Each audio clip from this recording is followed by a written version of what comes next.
तर आता आपण सोयाबीन करूया. सोयाबीनसाठी मी सोयाबीन घेतलेली आहे आणि पाण्यामध्ये भिजायला टाकलेली आहे. त्याच्यासाठी मसाला वाटप करूया. मसाला भाजून घ्यायचा आहे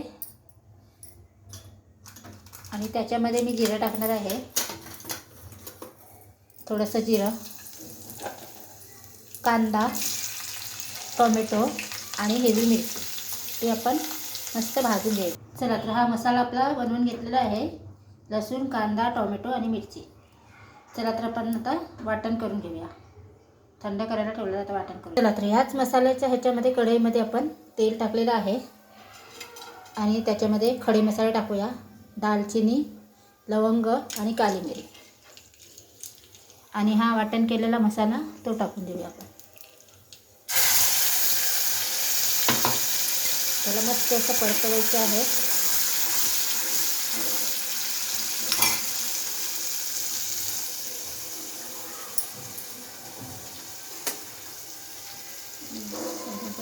हो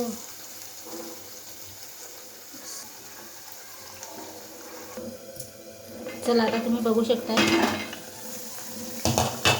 त्याला मस्त असा मसाल्याला तेल सुटलेलं आहे. आणि आता आपण हळदी टाकून घेऊया,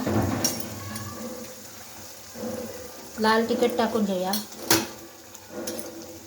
जिरे पावडर टाकलेली आहे, धने पावडर टाकलेली आहे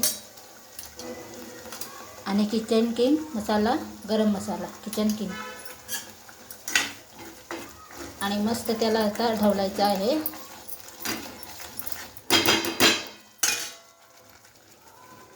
त्याच्यामध्ये चवीनुसार मीठ टाकून घेऊया आणि त्याला परत आपण 10 मिनटं तेल सुटे. चला तर आता आपण झाकण काढूया. वाव, मस्त तेल सुटलेलं आहे त्याला आणि मस्त असं परतवायचं आहे. परत तुम्ही पण अशीच भाजी करा सोयाबीनची, नक्कीच तुम्हाला पण आवडेल. त्याच्यामध्ये आता पाणी ॲड करूया. पाणी टाकलेलं आहे त्याच्यामध्ये. मस्त पनीरसारखी भाजी झालेली आहे आणि त्याच्यामध्ये लगेचच सोयाबीन टाकून देऊया.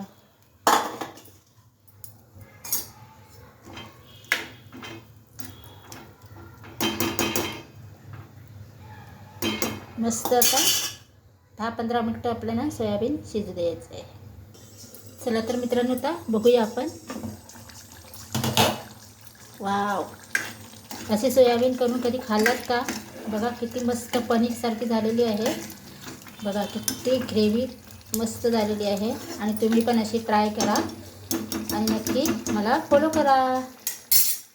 चला तुम्ही पण अशी करून बघा आणि माझा व्हिडिओ आवडला तर नक्की लाईक करा, शेअर करा, कमेंट करा. स्वस्त का मस्त राहा चटपटीत सोयाबीन भाजी. चला बाय बाय.